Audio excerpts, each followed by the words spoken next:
The chord is a ritual. It's an exercise about listening.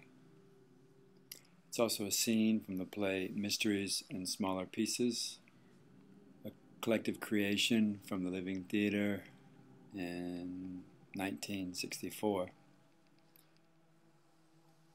The participants gather in a circle and they take the waist of their neighbors. It's suggested to keep your knees soft and your face forward so as not to close the throat. You relax. We begin with a deep, relaxed breath, experiencing the breath in the belly. And then each participant follows their own path, in the sense that after 3 or 4 deep, relaxed breaths, they add the smallest tone to their out-breath. The tone doesn't change for the duration of that out-breath. And the first tone is very, very quiet, that perhaps only the individual hears it, just barely touching the vocal cords. At the end of each breath, or at the end of this first breath, the participant takes another breath and makes the same sound as the one before, or ideally the sound should be just a bit larger because we're going to make a crescendo. But the work is based on what we hear.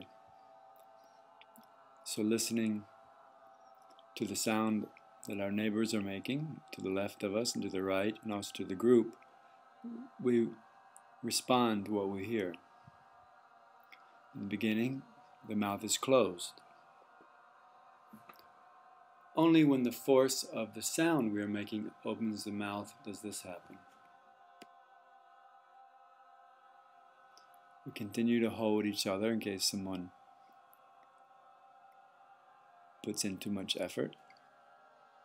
But it's not about screaming or a competition. My neighbor to the left or right to me may have a huge voice. I don't try to arrive at that level. I find my climax, my largest voice, without screaming. It should be pleasurable, but loud. And so I find my largest voice, and then I support those voices that continue to rise. Like this, we find the climax of the group.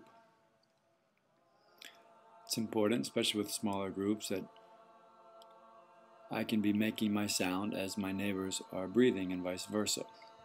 This way we cover the silences, we overlap.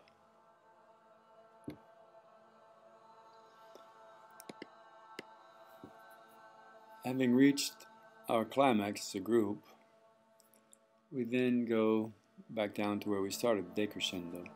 So the duration of the crescendo is more or less equal to the duration of the decrescendo. And it works in reverse. Each successive tone is softer and softer until the mouth again closes, and we finish like we started, with just deep breathing, relaxed.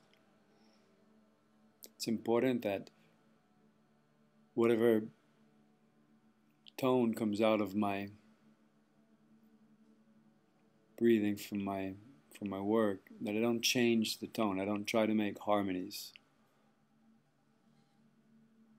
So I don't slide my tone to find the level of my neighbor or someone else. This way I follow my own individual path within the group, responding to what I hear, but resting firm in my own work. Now we can hear the whole piece in its entirety.